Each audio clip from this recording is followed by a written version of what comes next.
지금 이제 가을날이 됐죠. 근데 날씨가 어제 그제 덥지 않았어요? 저희만 더웠나요? 아니 다 더웠죠?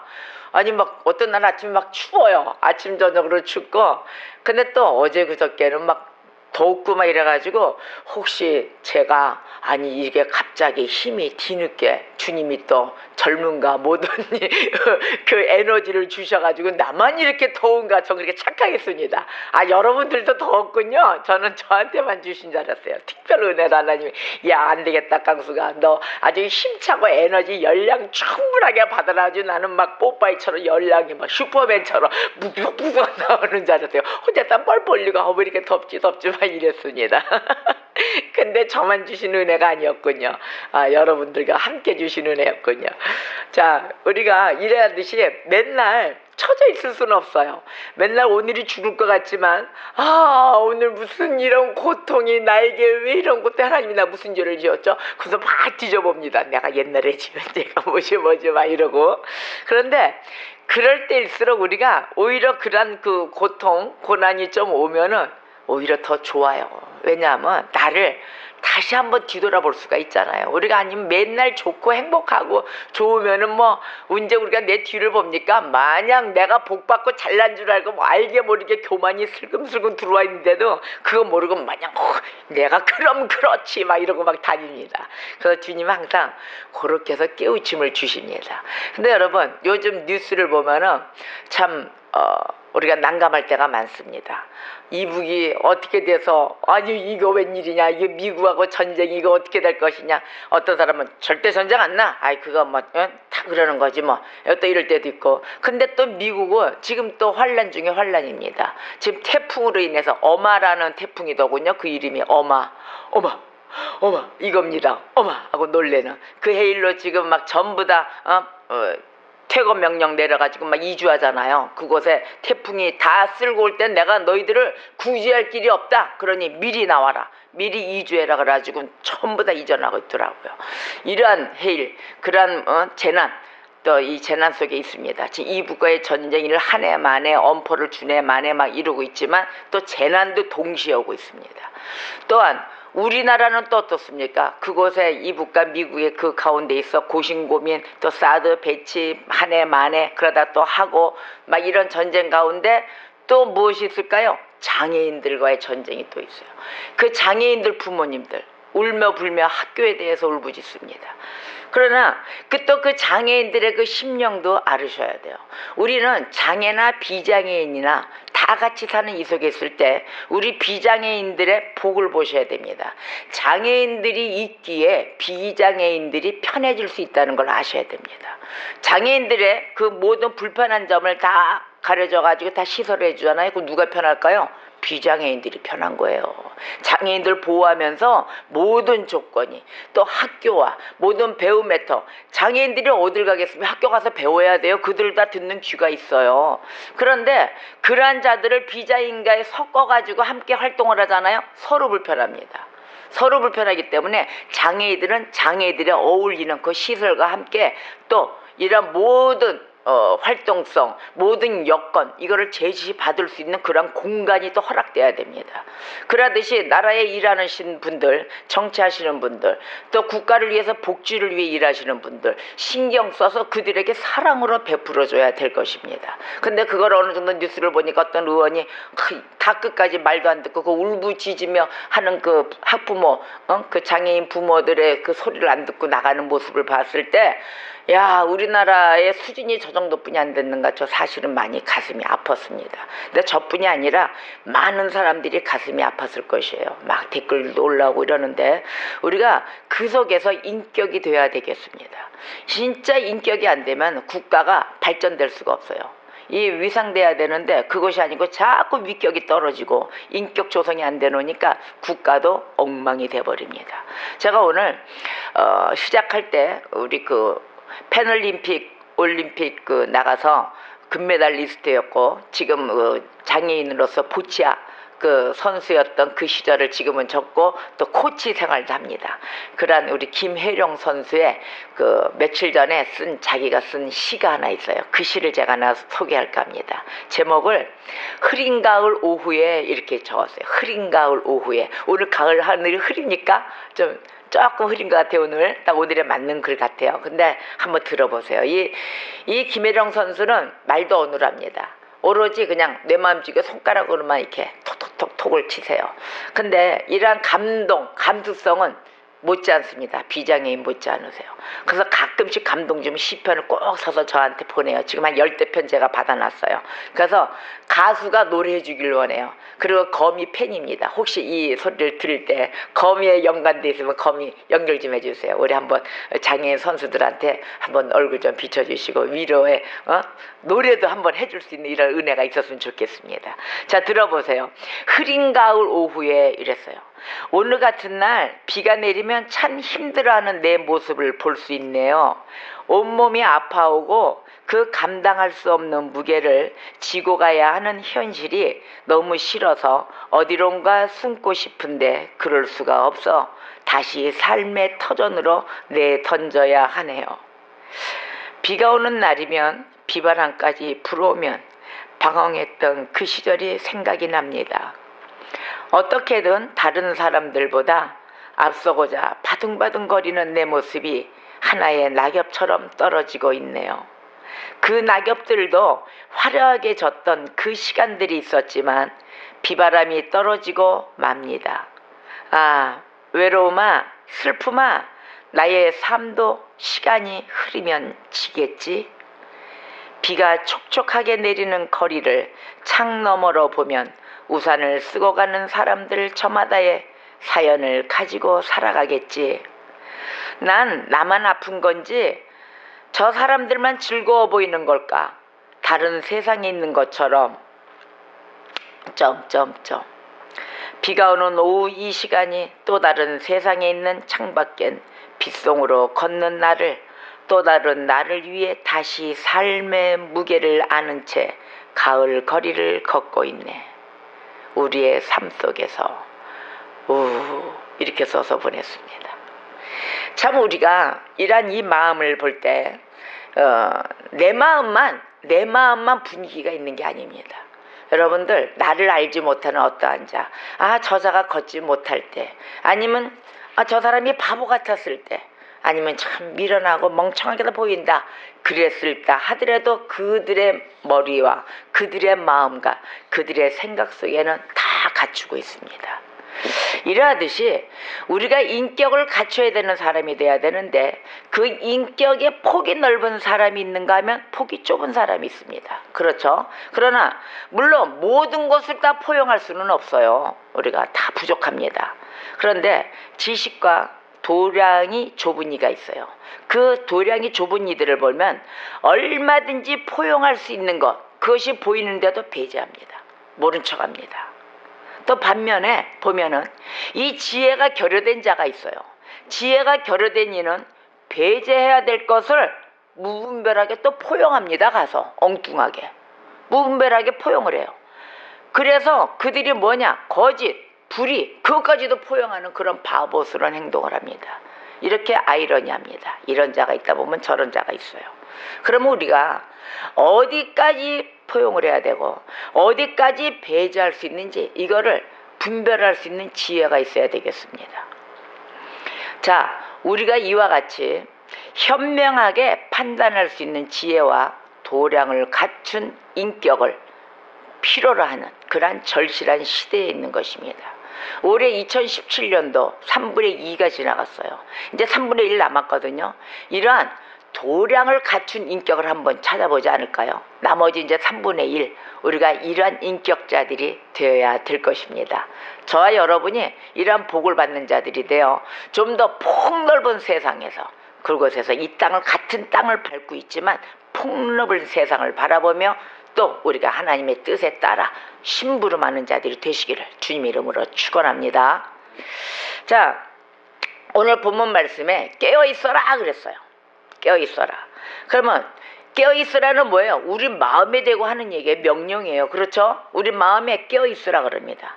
그러면 우리가 분별해야 되겠습니다. 첫 번째, 방탕함이 있습니다. 우리 마음에는 방탕할 수 있는 그런 육신의 모든 이런 계절을 다 갖고 있어요. 또 술 취함의 생활도 있습니다. 그렇죠?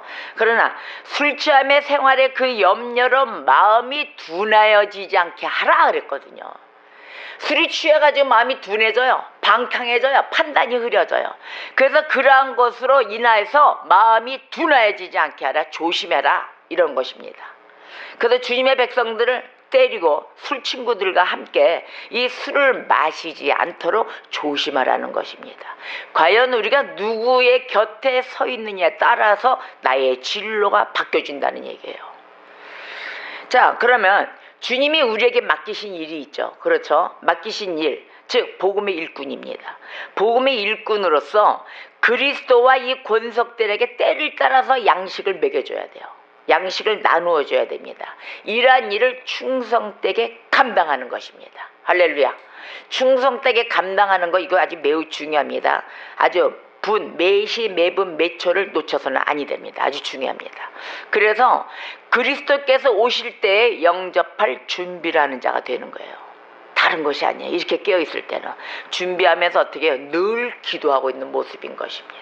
무시로 걸어다니면서 생각 속에서도 기도하는 거예요. 어떤 상대나 어떤 상태, 어떤 환경 이걸 봤을 때 하나님 도와주세요. 이거부터 나와야 되는 그 심령, 하나님 도와주세요. 이 진정으로 바라는 거거든요. 그래서 주님이 항상 나를 향하여 깨어있으라입니다. 그래서 오늘 본문 말씀 마태복음 25장 1절에서 13절의 말씀, 열처녀의 비유를 말씀하셨어요. 이 열처녀의 비유를 보면 등을 준비하라 돼 있어요. 근데 등만 준비해서 되는 것이 아니에요. 기름도 같이 준비되어 있으라고 말씀하십니다. 등과 기름이 같이 있어라. 같이 준비해라. 자, 그럼 우리가 이 25장 마태복음 25장 1절에 13절의 말씀을 먼저 알려면은 유대인들의 혼인 예식 방법을 알아야 됩니다. 유대인들은 어떻게 해서 혼인을 치르는가? 그 예식 방법이 우리나라하고 달라요. 저도 어저께 결혼식을 갔다 왔지만 아주 공장에서 찍어내시지 무슨 식장이 그러니까 깜짝 놀랐어요. 시간에 쫓기니까 예식 순서도 똑같고 무슨 같은 그 쌍마다 똑같이 행동하고 쪼르르 시간 맞춰 나옵니다. 그리고 패백하고 밥 먹고 인사하고 뭐 이렇게 싱거워요. 나 그거 보고 깜짝 놀랐어요. 전원이나 영화에서 보면은 다 이렇게 파라솔 치고 야외에서 등장하고 자기의 개성대로 예식을 치르잖아요. 요즘은 예식에 대한 개성도 없어졌어요. 공장에서 아주 똑같은 물품 찍어내듯이 찍고 있습니다. 아주 저 그거 보고 실망했어요. 그런데 유대인들의 그 혼인 예식을 보겠습니다. 유대인들의 혼인 예식은 첫 번째로 통상적으로 밤에 일어났어요. 낮에 안 합니다. 밤에 치러졌습니다. 그리고 들러리들이 있잖아요. 신랑 측 들러리들은 청년들, 또 이 신부 측 들러리들은 처녀들, 이렇게 이쁘게 신랑 신부 들러리들이 쫙 씁니다. 근데 이 들러리들은 어디에 머물렀냐면은 신부의 아버지 집에 머물렀어요. 그 밤에 신부의 아버지 집에 머무르고 있습니다. 그리고 혼인 예식이 밤에 치러지기 때문에 뭐가 필요할까요? 등이 필요했어요. 등이 많이 필요했어요. 밤에 등을 펴야 되니까. 전기가 있는 것도 아니고. 그래서 신랑이 도착하잖아요. 이제 신랑은 먼 데 있어요. 아주 그 지방이 오고 금방 5분이면 옆집에 있는 게 아니에요. 며칠을 걸려오는 그런 거리에도 있고 하루 반나절 걸릴 때도 있고 이럽니다. 그래서 신랑이 도착하잖아요. 먼 거리를 걸어 와서 도착을 하면 신부 들러리들인 그 처녀들이 등에 불을 밝히고 나가 있습니다. 등에 불을 밝히고 나가서 신랑을 맞이해요. 이렇게 맞이하고 그 신랑과 그 들러리 친구들, 그 친구들이 집으로 오면은 도착하면 집으로 들입니다. 집으로 들여가지고 신부가 될 여자에게 데려다 줍니다. 신부가 될 여자에게 데려다 주고 또 그들이 다 들어왔잖아요. 들어온 후에는 문이 닫힙니다. 문을 열어두질 않아요. 문이 닫히고 이제 혼인 예식이 시작되는 이러한 혼례의 방법을 갖고 있습니다. 그런데 오늘 말씀에 10처녀 중 5은 슬기로운 자들이었어요. 그 다음에 그중 5은 미련한 자들이었습니다. 5처녀의 이 지혜는 신랑이 오기를 그 기다리는 동안에 그 쓸 등과 기름을 충분히 준비했습니다. 그랬기 때문에 신랑이 와서 집으로 안내할 때에도 여전히 등불이 꺼지지 않고 켜져 있게 한 것입니다. 이게 바로 슬기로운 지혜자 있는 5 처녀가 이렇게 행동을 한 것입니다. 등과 기름 아주 충분히 해서 밤새 예식 동안에도 안 꺼지게 했어요. 근데 반면에 미련한 5 처녀, 그 처녀들은 등만 있었습니다. 등만 있고 신경을 쓰지 않은 거죠. 기름을 충분히 준비하지 못해서 어떻게 됐어요? 신랑을 기다리는 동안에 등을 턱 들고 나갔는데 그 등불이 이제 완전히 꺼져버렸어요. 신랑 도착하기도 전에 나가버렸어요. 그래서 정작 신랑이 도착했을 때 어떻게 됐을까요? 맞으러 나갈 수가 없었다는 것이었죠. 바로 이게 미련한 5 처녀의 행동이었습니다. 이 미련한 5 처녀가 어떻게 했냐? 그러자 슬기로운 5 처녀가 얘들아, 우리 야 기름 이게 꺼졌어. 어쩌면 신랑이 도착할지 모르는데 어떡하니? 야, 기름 좀 꽂아라 이랬어요. 꽂아라. 그러니까 이 슬기로운 처녀가 이랬어요. 없어? 얘 우리 쓸 것뿐이 없어. 니들은 니네들이 가 사와. 다시 가서 사서 써. 이렇게 됐어요. 그러자 얘들이 사러 간 통에, 미련한 애들이 어머 이씨 어쩜 저러니 가지고 사러 간 통에 신랑이 이미 도착을 했어요. 도착을 하고 신부의 집의 문은 닫혀버렸습니다. 모두 다 들어가고 아무리 문을 두들겨도 이제는 들어갈 수가 없는 상태가 된 것입니다. 이 천국은, 즉 말하자면 우리는 천국을 뭐라 표현할까요? 은혜의 나라예요. 천국은 눈물도 고통도 아무 슬픔도 없는 곳입니다. 그렇죠? 그런 은혜의 나라예요.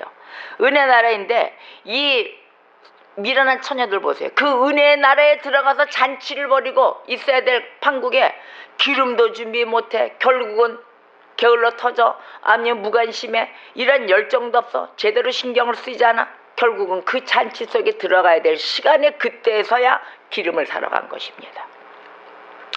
자, 이게 바로 이 모습이 뭐냐? 교회의 상태를 얘기합니다. 이 교회의 상태는 10처녀로 비유되는데 이 10처녀들은 즉 누구를 나타내느냐? 신앙인들의 모습이에요. 이 신앙인들, 즉 저와 여러분인 것입니다. 이들이 그 등과 또 이 등을 들고 신랑을 맞이하러 나갔다는 것, 이게 뭐냐? 즉 복음에 대한 신앙 고백을 한 거예요. 그렇죠. 결국은 등불을 들고 서 있다는 거, 우리 주님 오실 것을 기다리면서 기다리고 있는 그 신앙자의 모습을 보면 이미 신앙 고백을 한 자들이에요. 근데 이 신랑으로 비유된 이 예수 그리스도를 맞게 될 날, 우리가 그날을 압니까? 우리는 모릅니다. 우리는 그때 그날을 몰라요. 근데 그 그리스도를 맞게 될 날을 기쁨으로 준비하고 기다려야 된다는 것을 얘기합니다. 언제가 오실지 모르지만. 그래서 어떤 신앙인들에게는 고백을 해요. 신앙 고백을 했어요. 근데 등은 마련돼 있지만 뭐가 없어요? 그 은혜의 진리인 기름이 없는 것입니다. 반면에 어떤 신앙에는 신앙 고백을 했는데 등과 기름이 준비되어서 계속 밝힐 수 있는 그런 참된 믿음, 그 믿음과 사랑 그 속에 가득 채워져 있었던 것입니다. 그래서 5절에 보니까 신랑이 더디옴으로 다 졸며 잘세 이랬어요. 신랑이 더디오니까 다 졸았어요. 아이고 이때는 오실까 저때는 오실까 막 코를 디디고 옵니다. 머리 대자마자 잠자는 사람이죠. 코 고는 사람. 아니면 한참 몸부림치다가 자는 사람, 자리를 막 잡고 이리 잡고 막 그 강아지들이 보면은 자리 잡으려고 합니다. 잠자기 전에 막 자리 여기 비비고 저기 비비고 막 이럽니다. 그러듯이 어떤 형님입니까 여러분? 머리 대면 코 고는 분. 오 맞아요. 저 같은 경우는 막 자리를 비벼야 됩니다. 막 자리를 잡고 자야 돼요. 자, 이런 유형이 있는데 신랑이 더디 왔어요. 더디 왔더니 이게 뭐냐? 신랑이 더딘 거는 그리스도께서 심판하시러 오시는 날이 지체되고 있다는 뜻이에요. 심판하시러 오시는 날이 지체되고 있다. 더디 온다. 그랬더니 10처녀들이 졸거나 잤다. 바로 이것은 훌륭한 신앙인일지라도 그들의 마음은 깨어있지만 어떻게 돼? 육신이 연약한 거예요. 육신의 그 연약함으로 졸거나 잘 수밖에 없다는 것을 얘기합니다. 이러하듯이 우리도 믿는 자들도 육신이 연약해서 하나님, 우리 주님 그리스도 다시 오시는데 막 맨날 기다리고 깨어있다가 쓰러져 졸고 잘 때도 있는데 하보다 못해. 불신자들은 어떻게 했습니까? 불신자들은 깨어있는 게 아니에요. 죄악된 상태에서 세상 모르고 잠만 자는 거예요. 쿨쿨 자는 것입니다. 죄악당 상태가 어떤 건지도 모르고 있는 거예요. 무지예요. 바로 이러한 상태에 있습니다. 그러자 6절에 보니까 신랑이 밤중에 왔어요. 밤중에 신랑이 느닷없이 훅 쫓아갑니다. 자, 이러하듯이 이 그리스도께서 환난, 그 역경, 그 어두운 때, 즉 말하자면은 또는 사람들이 생각지도 않은 때에 오시게 되면 어떻게 될까요? 난리가 나는 거예요. 바로 이때 신랑이 오시는 거예요. 우리가 생각지도 않은 때. 그러면 신랑이 도착하였다는 소리에 처녀들이 등을 준비합니다. 등을 준비하고 또 만약에 경건한 자야, 아직 매일 기도하고 주면 말씀과 명령에 따라 순종한 자들이 있어요. 경건하고 이 준비된 심령들, 그 심령들은 그리스도께서 오신다는 소식에 그를 맞이하고 영접할 만반의 준비를 갖춥니다. 그러나 미련한 처녀들 보세요. 미련한 처녀들 자신의 등불이 꺼졌다는 거, 이걸 뒤늦게 알아요. 뒤늦게 알지만 어떻게 돼요? 기름이 없어서 얼쩔 수가 없는 상태로 가버린 거예요. 잔치집에 들어가지도 못하고. 바로 이러하듯이 우리에게는 위선자들이 있습니다. 보이면은 위선자들 보여요. 또 외식하는 자들이 있어요. 교회에서 주님을 만나야 되나 하나님을 만나야 돼 하면서도 엉뚱한 곳에 외식을 합니다. 저 사이비 쪽에 가 있고 저 은사 쪽에 가 있고 저 또 하다못해 무당들한테서 점도 보는 교인들이 있고, 무당들이 그런 얘기 많이 해요. 그 점 보는 자들이 여기 교인들 많이 와요. 뭐 권사라고 그러면서 또 많이 와요. 막 이래요. 창피할 노릇이에요. 그러면서 또 그들은 가면서 그래요. 진짜 잘 맞춰요. 그래요. 미쳐겠어요. 아주 그냥. 자, 그 뭐냐, 아니 신의 그 역사하고 귀신의 역사인데 귀신도 다 그 능력만큼 갖추고 있는데 안 그러겠습니까? 그리고 잘 맞춘다고 좋아해. 하나님의 말씀을 다 줬는데도 아주 그 위상, 아주 위격 이하예요. 위격 이하. 자, 위선자들, 외식하는 자들, 그 다음에 형식적으로 신앙 고백한 자들이 있어요. 은혜는 없으면서 이론적으로만 고백한 자들. 자, 이들은 입으로는 신앙 고백을 했습니다. 그러나 믿음과 그 참된 중생의 뿌리가 없다는 것이에요. 그것을 너무 늦게 깨달았습니다. 이 사람들이 너무 늦게 깨달아서 그 경우에는 어떻게 돼요? 이미 아무 소용이 없게 될 때 깨닫는 거예요. 이미 아무 소용이 없을 때. 그래서 우리가 자꾸 전도하고 부르짖는 게 뭐냐? 지금 믿어라, 지금이 때다. 왜냐? 이런 순간을 놓치게 될까 봐 그러는 거예요. 이미 버스 지나간 거예요. 놓치면은. 그러나 또 뭐 새로운 버스가 온다? 맞아요. 또 다른 전도자를 계속 보내십니다. 하나님은 계속해서 보내세요. 그때마다 오는 그 기회를, 예수를 붙잡을 수 있는 기회를 우리는 놓쳐서는 아니 되는 것입니다. 붙잡아야 돼요. 그러듯이 이 미련한 처녀들이, 슬기로운 처녀들에게 기름을 좀 빌려줘라. 야, 이미 지나갔는데 어떻게 했냐? 빌려달라고 했을 때 거절받습니다. 아주 당연히 거절하죠. 왜냐하면 내 거 쓰기에도 지금 부족한 판인데 내가 어떻게 그만큼 어떻게 준비를 한 건데 이걸 주고 나면 같이 죽는 거예요. 미련한 처녀들 같이 주면 같이 모자르게 돼요. 자기라도 구원받고 주님을 온전히 맞이를 해야 되겠죠. 그래서 충분하지 않다 하고 이유를 거절해버립니다. 자, 이 위선자들이나 이 어리석은 자들 보면은 남의 은혜에 기대는 자들이 있어요. 옆에 사람이 충만한 은혜를 갖고 있어요. 부인이나 남편이나 아니면 자식이나 뭐 이런 자들이 있어요. 조카나 지인들이나 친구나. 그러면은 저 믿음 좋아. 난 있잖아, 이렇게 손가락만 꼭 질르겠다. 저 사람 믿음 좋은 것만 기대서 막 가기만 하면 천국 가. 이런 사람이 있어요. 내가 대신 기도해 주잖아. 그러니까 내가 여기서 딱 그 빨대 이렇게 딱 꼽는다는 저 축지를 말고 믿음의 빨대 딱 꼽아가지고 가면 천국 가는 줄 알아요. 바로 이런 자들이 바로 위선자, 외식하는 자들 이런 짓을 해요. 아유, 내 옆에서 기도 많이 하는데 어때? 가지고 자기들의 그 벌을 면해 보려고 하는 것입니다. 바로 이러한 것이 미련한 자들, 미련한 처녀들의 행동이에요. 슬기로운 자들의 그 있는 기름이라도 조금 얻어가지고 같이 한번 가볼까 하고. 이러한 짓을 해야 되겠어요? 안 해야 되겠어요? 안 해야 되는 건데 이게 모두 헛수고인데 그 헛수고를 모르고 안 준다고 섭섭해요. 아유, 왜 안 줘? 어머 좀 놀랐으면 못해서. 아이고, 야, 믿음이 그렇게 좋아? 웃기고 내고 투덜투덜 대고 더 그들을 박해합니다. 자, 이러한 미련한 처녀들이 되시겠습니까? 미련한 다섯 처녀, 이들은 결국은 기름을 사러 갑니다. 그러나 돌아왔을 때는 이미 문이 닫혀져 있습니다. 늦게 사겠습니까? 일찍 사겠습니까? 미리 사놓겠습니까? 미리 사놔야죠. 이렇게 미련해서는 아니 되겠습니다. 아무리 그때 가서는 주여 우리에게도 문을 열어주세요 해봤자 이미 문이 닫히고 혼인 예식은 이미 치러지고 있는 것입니다. 그때 돼서 이미 늦었죠. 자, 여러분, 구약성경 이사야서 55장을 펴세요. 55장 1, 2절 말씀을 우리 다 같이 한 목소리로 합독해 보겠습니다. 이사야서 55장 1, 2절.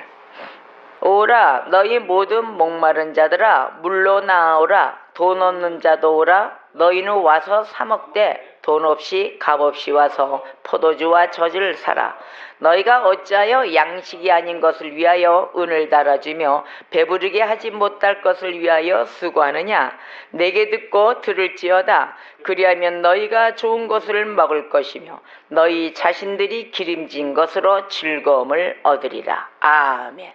자, 이 말씀에 포도주와 젖을 사는 것, 바로 이것은 현세에서 주어진 시간에만 가능합니다. 또 이 시간이 지나면 우리 상태는 어떻게 돼요? 영원히, 우리 상태는 영원히 결정된다는 것이에요. 이 상태가 지나가면. 그러면 이 포도주와 젖을 사는 것이 이 현세 주어진 이 시간에 가능한데, 이걸 사고 영원히 결정되는 것인지, 아니면 못 사고 우리의 상태가 영원히 결정될 것인지, 우리가 결정되는 길을 선택해야 되겠죠. 1번이냐 2번이냐. 그래서 우리가 이 말씀에 솔로몬의 권면을 한번 귀담아 들어봐야 되겠습니다. 전도서 9장 10절에 이렇게 얘기해요. 솔로몬의 권면은 내 손이 이를 얻는 대로 힘을 다하여 할지어다. 내가 장차 들어갈 수월에는 일도 없고 계획도 없고 지식도 없고 지혜도 없음이니라. 아멘. 우리가 죽고 나면 아무 소용이 없습니다. 이 육신에 감각이 있을 때 모든 것을 붙들고 승리를 해야지. 다 죽고 난 다음에 그때 잡는다고요? 그때는 이미 지나갔어요. 이미 못 잡아요. 그래서 우리의 상태가 영원히 결정되는 그 순간을 우리가 지혜롭게 빨리 잡아야 되는 것입니다. 깨우쳐야 되는 것입니다. 그래서 우리는 모두 깨어 있어야 하는 것입니다. 깨어 있어라 주님이 명령하십니다. 그래서 우리는 이 신랑이신 그리스도께서 반드시 오실 것임을 우리가 알고 있습니다. 그렇죠? 반드시 오실 것을 알고 있어요. 그래서 모든 사람을 심판하시기 위해서 언제 오실지 알지 못하기 때문에 등불이 아니라 기름도 준비해가지고 우리의 그 등불이 꺼지지 않고 계속해서 타오를 수 있게 해야 되는 것입니다. 계속해서 타오르게 있어야 돼요. 그 절대 등불이 꺼져서는 안 돼요. 그래서 우리가 죽고 나면 아무것도 헛된 것이고, 그리스도께서 이 세상 심판하러 오실 저 큰 날을 어떻게 준비하겠습니까? 육신이 없는데 준비 못해요. 못하고 우리가 이 세상 바깥에 나가 있는데, 이 세상 이제 나갔어요. 죽어서 나간 상태 그대로 그리스도 앞에 서야 되기 때문이에요. 회개도 못한 채로 죄사함 어떻게 받겠어요? 회개 못한 채로 서서 있어요. 저 불목과 유황의 길, 그것만 이렇게 바라보면서 우리의 삶이 끝난 후, 그 후에는 기름도 살 수도 없고, 자, 그리스도를 맞을 준비도 할 수도 없고, 또 우리가 살아온 그 삶을 가지고 심판을 받는 일만 남아있게 되는 거예요. 회개해가지고 주님 믿고 왔으면 감사하죠. 그런데 회개도 못하고 입술로만 주님을 믿습니다 하고 갔을 때는 심판이 어떻게 될까요? 무섭습니다. 그래서 우리는 깨어 있어야 되는 것입니다. 그래서 이렇게 이 위선자, 교회 안의 위선자, 그 자가 되어서는 아니 되는 것입니다. 깨어있지 못하고 진정으로 예수를 붙들지 않고 여기 앉아서 하나님 교회 나오니까 다 좋아, 어머 저희는 어쩜 저렇게 일도 잘하고 저래, 그러지만 그 안에 심령, 중심 보신 하나님은 우리의 모습을 다 보고 계십니다. 그럼 우리가 교회 안에 있는 위선자의 특징을 알아야 되겠죠. 위선자는 어떤 사람이 위선자일까? 자, 이런데 이 말씀과 함께 내 자신도 한번 비유를 해보세요. 첫째, 제일 중요한 거는 나입니다. 내가 위선자인지 아닌지 한번 그 말씀으로 한번 비유하면서 나를 한번 돌아보는 시간이 되시기를 주님의 이름으로 축원합니다. 자, 마태복음 25장 2절, 오늘 25장 말씀이죠. 2절에 이랬어요. 그 중에 5은 미련하고 5은 슬기 있는 자라 그랬어요. 이 지혜로운 5 처녀와 어리석은 5 처녀는 함께 있었습니다. 한 자리에. 그렇죠?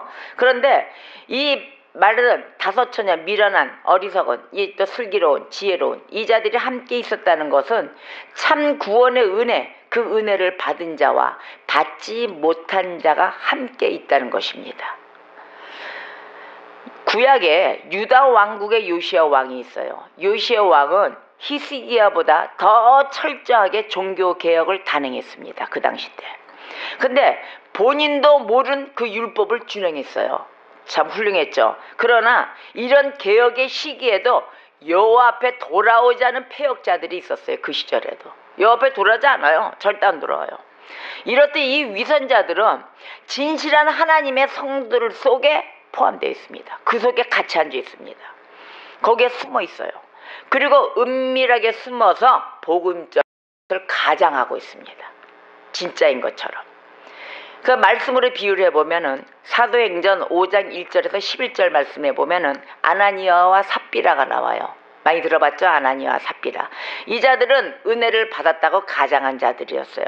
그럼 하나님 앞에 약속을 했어요. 나의 모든 재물을 다 팔아서 주님께 온전히 다 드리겠습니다 했는데 이들이 재물을 팔아갖고 교회에 왔으나 일부만 드렸어요. 거짓말했죠. 감추고 나머지는 감추고 일부만 드리고 여전히 자기 욕심 그러한 걸 차렸습니다.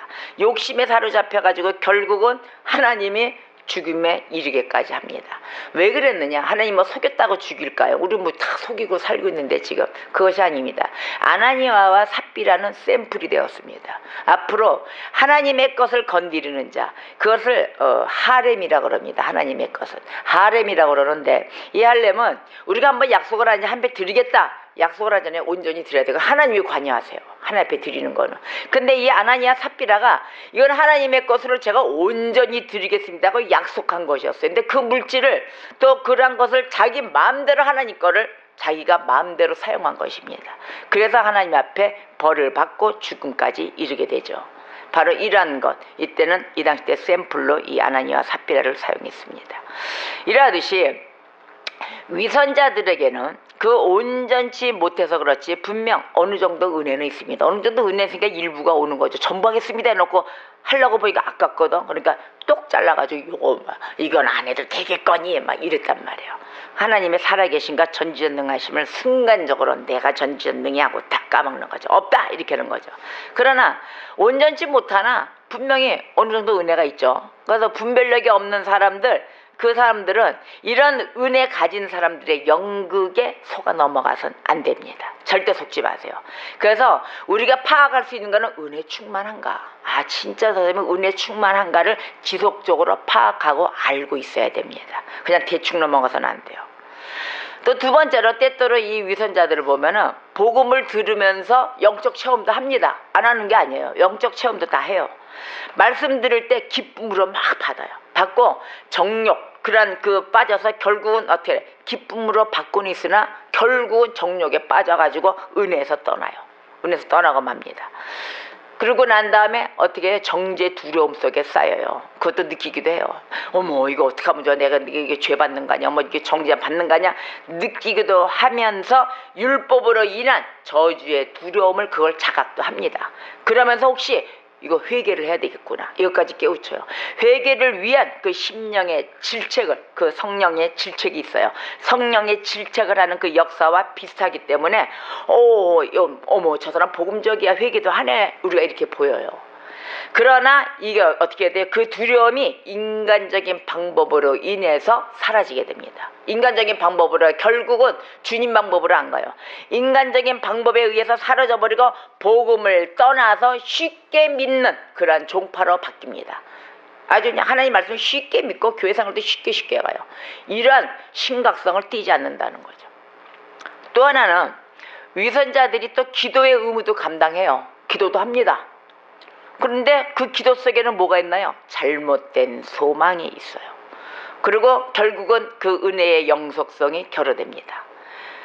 그만큼 결국 믿음이 없어요. 없으면 결국은 드러나게 되죠. 드러나게 되고 은혜가 있을 때는 교회에 열심 봉사하고 이것이 자신에게 열심 봉사하고 나한테 이런 좀 이렇게 손실이 오냐? 그러다 보면은 복음을 포기하게 됩니다.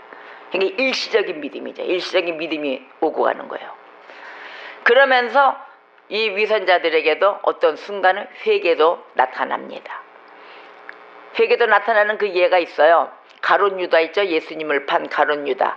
가룟 유다가 나중에 후회합니다. 후회했는데 어떻게 했냐? 이 마태복음 27장 3절에 보면은 그때 예수를 판 유다가 그의 정죄됨을 보고 스스로 뉘우쳐 그 은 30을 대제사장들과 장로들에게 도로 갖다 주었다 이랬어요. 제가 이걸 보면은 후회하고 회개는 달라요. 그런데 이거를 보면은 외적으로 보면 회개처럼 보일 수가 있습니다. 회개한 게 아니죠. 외적으로 보면 회개처럼 보일 수도 있어요.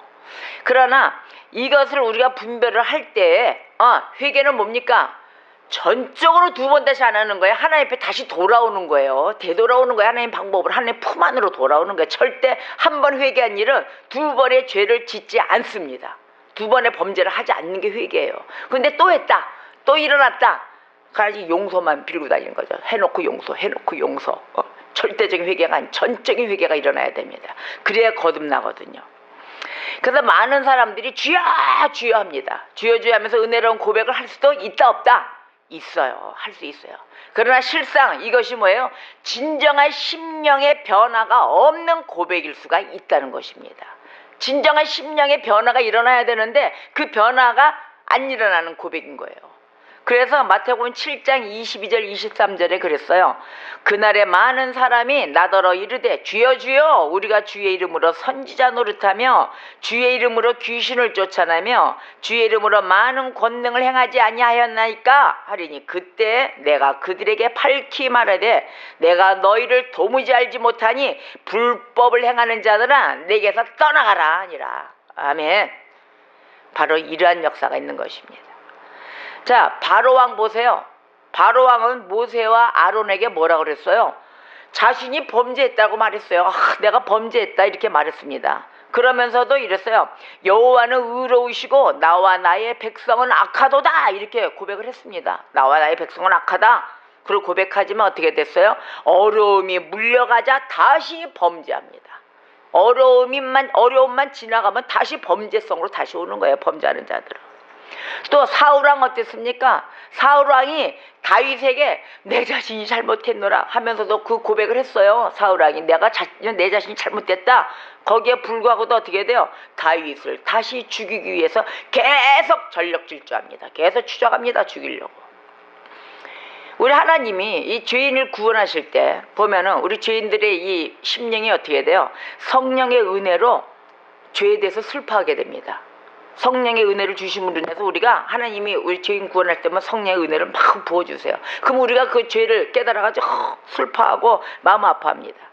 근데 이러한 은혜를 겪은 자들이 또 지나다 보면 어떻게 돼? 격길로 빠져요. 이 위선자들이에요. 격길로 빠지는 위선자들이 있어요. 그 자들을 예를 들면은 이스라엘 백성 보세요. 금송아지 섬기는 모세의 질책을 받고 어떻게 돼요?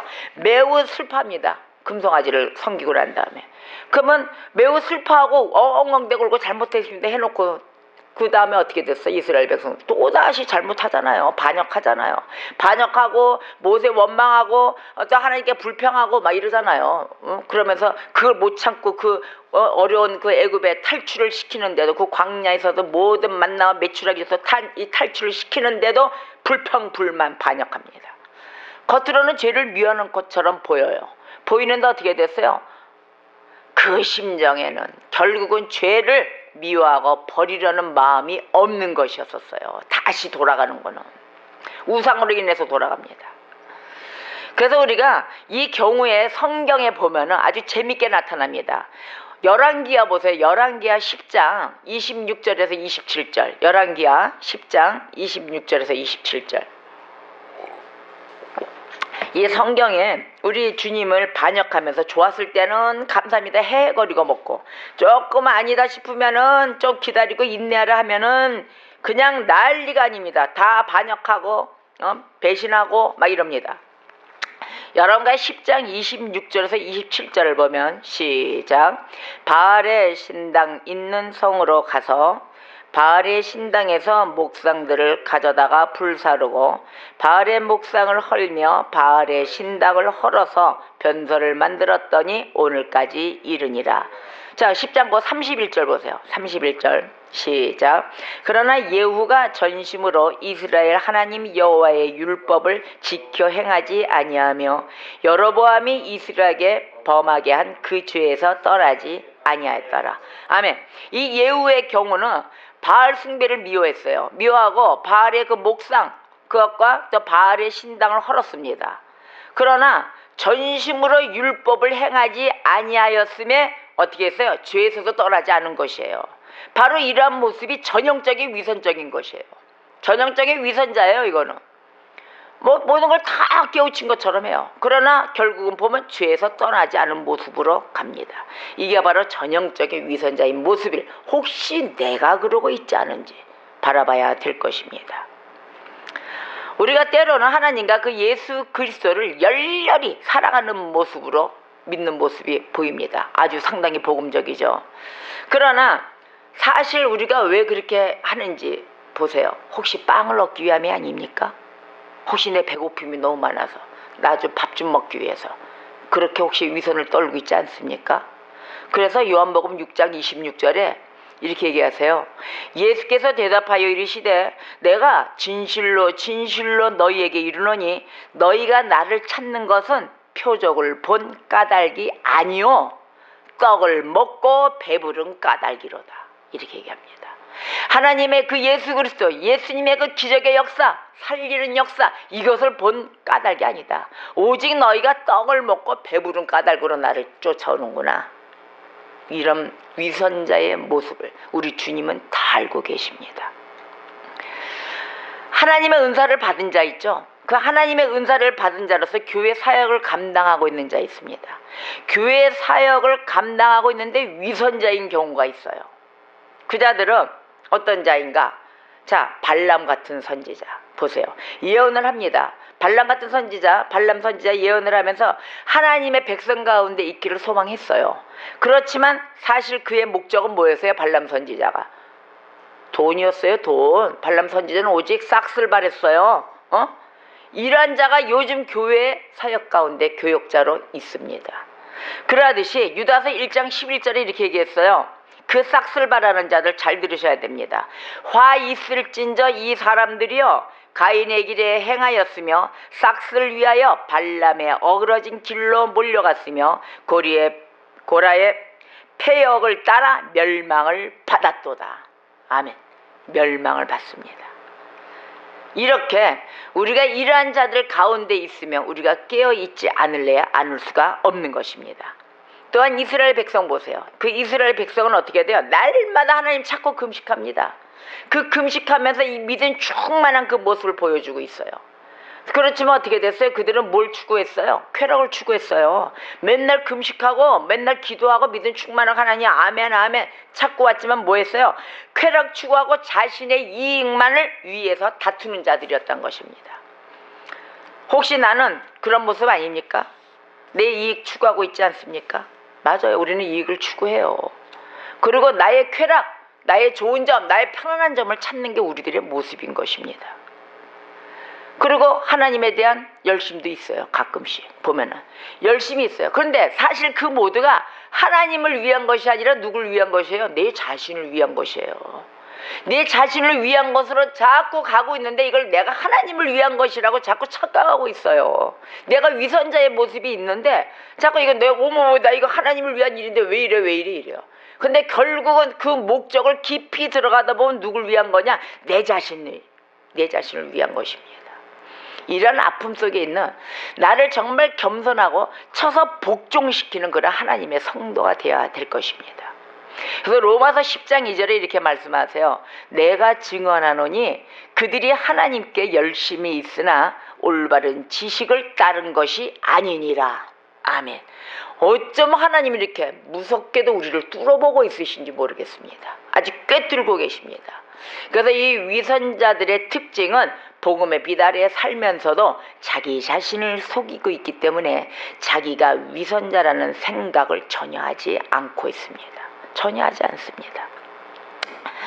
그래서 이 성경이 위선자들에 대해서 이 가르치는 이유는 이 교회의 불경스러운 자들이나 그 위선자들이 가득하게 되어서 영적 능력을 잃어버리지 않도록 하기 위함입니다. 그리고 그 위선자들을 회개시키려고 하는 거예요. 다른 뜻이 없습니다. 그래서 고린도전서 5장 1, 2절에 너희 중에 심지어 음행이 있다 함을 들으니 그런 음행은 이방인 중에서도 없는 것이라 누가 그 아버지의 아내를 취하였다 하는도다. 그래서 우리가 겸손해야 되는 거예요. 그런즉 너희가 선질로 생각하는 자는 넘어질까 조심하라 합니다. 아멘. 우리가 선질로 착각하지 맙시다. 정말로 첫째도 둘째도 셋째도 겸손해야 되는 것입니다. 그래서 내 자신들을 이렇게 점검하는 가운데 이 위선자들의 모습이 내게도 보이십니까? 즉각적으로 영적 무지를 걷어내야 됩니다. 그러한 모습이 발견되었을 때 빨리 성경으로 돌아와 우리가 그에 도움되는 책들을 붙들고 이 영적 무지를 걷어내고 그 성령의 질책을 온전히 받아들여야 되는 것입니다. 성령이 질책하실 때가 최고의 행복이에요. 그래서 그걸 받아들임으로 회개의 모습으로 회개함으로써 참 성도가 되어야 되는 것입니다. 그래서 참된 그리스도인 그러잖아요. 그 참된 그리스도의 생활면을 보면 이런 모습이 보일 거예요. 겸손한 순종이 보입니다. 첫째로 이렇게 보면은, 두 번째로는 자기를 부정합니다. 나의 공로를 드러내질 않아요. 항상 예수 영광, 하나님께 영광, 하나님께 감사가 나옵니다. 그래서 자기를 부정한 모습이 보일 것이에요. 세 번째로는 십자가를 지고 인내하는 삶을 살아갑니다. 참 눈물겹죠. 힘들잖아요. 그래요. 그러나 그거는 그들의 삶입니다. 행복합니다. 그 십자가를 지고 인내하는 삶이 보여요. 그리고 항상 저 천국, 저 천성을 바라보는 삶 가운데 살아가는 모습이 나타날 것입니다. 바로 그러한 자들이 참된 그리스도인인 것입니다. 그래서 우리 주변에 목사, 신학자, 일반 신자들 보이잖아요. 이러한 그들이 엄청난 이 영적인 오류에 감염이 되어 있어서 교회가 큰 재앙과 어려움 속에 빠져 있는 것을 발견해야 됩니다. 절대적으로 오류에 빠져서는 아니 되는 거예요. 만약에 이 복음과 성경을 읽는 그대로 믿고 가르치잖아요. 그런다 해도 어떤 오류에 대해서 모른 척하고 있거나 또는 크게 문제 삼지 않는 것이 있어요. 그것은 사탄에게 엄청난 기회를 주는 거예요. 사탄, 네가 다 장악하고 살아라 하고 기회와 모든 이익을 주는 어리석은 행동들이에요. 그러기 위해서는 우리는 어떻게 해야 돼요? 진리를 적극적으로 드러내야 되는 것입니다. 진리에 대해서는 적극적으로 드러내고 또 반면에 오류에 대해서도 적극적으로 드러내야 되는 것이에요. 진리와 오류는 완연하게 대충 얘기하고 끝나가. 아이고 누가 내가 이 얘기하면 저 사람이 되게 욕해. 어머 나를 손가락질해. 그래도 상관없어요. 듣던지 아니 듣던지 아주 그냥 파수꾼처럼, 에스겔 파수꾼처럼 다 드러내야 되는 것입니다. 자, 예를 들면 그 종류가 있죠. 잘못된 거. 로마 천주교의 그 이단과 거짓교리, 또 WCC 사이비 이단성 있죠. 또 은사주의와 그 신사도 운동 그 이단성 그런 거 있죠. 또 미신적인 형태의 신앙. 이렇다 전보듯이 딱 하는 거 있어요. 말씀 비유하면서 은사라고 그러면서 너 장롱 속에 있는 돈 갖다 내라 이런 사람도 있어요. 그 다음에 방언 있죠. 예언 있죠. 땅밟기기도 있죠. 관상기도 있죠. 영성운동하죠. 이런 등등 이걸 다 밝혀내야 되는 것입니다. 왜 이런 것들이 왜 문제일까요? 또 왜 성경적으로 잘못되어 있을까요? 왜 이런 것들이 사탄에게서 나온 것인지 이 목회자들과 신학자들은 적극적으로 알려야 될 의무가 있습니다. 잘못된 거는 적극적으로 알려야 돼요. 그래서 사람들이 이런 것들에 속지 않고 미혹을 당하지 않도록 해줘야 되는 것입니다. 그것도 쌈박질하다가 막 난리 났잖아요. 해야 돼요. 자꾸 외쳐야만이 잘못된 자들이 드러나오는 거예요. 요번에도 그런 사건이 있었죠. 웨슬리 신앙, 칼빈 신앙 이렇게 찾다가 결국은 거기서 감춰져 있던 게 그 부닥칠수록 좋은 거예요. 감춰져 있던 사람들의 신앙의 모습이 다 나오는 거예요. 신학과 신앙의 모습이 다 나와요. 저 사람이 이런 신학을 갖고 있어서 이렇게 가르치고 있었구나. 아주 그냥 요번에 볼만한 논쟁이 좀 있었습니다.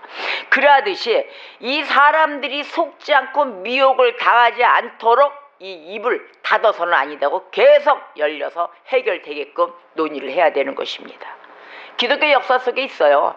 기독교 역사를 보면 교회에 어떤 이단, 그 이단과 오류 비진리에 대해서 적극적으로 대처를 한 역사를 가지고 있습니다.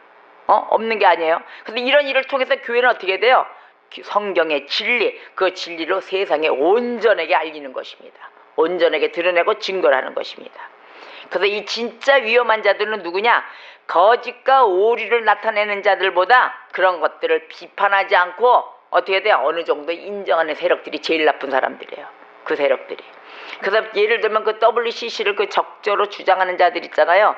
그 자들보다 더 나쁘고 사악한 자들은 누구냐면은 WCC와 함께 대화 나누고 타협보고 교제하고 그 다음에 그들을 인정하는 거예요. 인정하면서 포용하는 그 복음주의자들. 그들이 가장 사악한 사탄의 종들인 것입니다. 우리가 오늘 이 교회 속에 섞여 있는 위선자들의 모습을 보았습니다.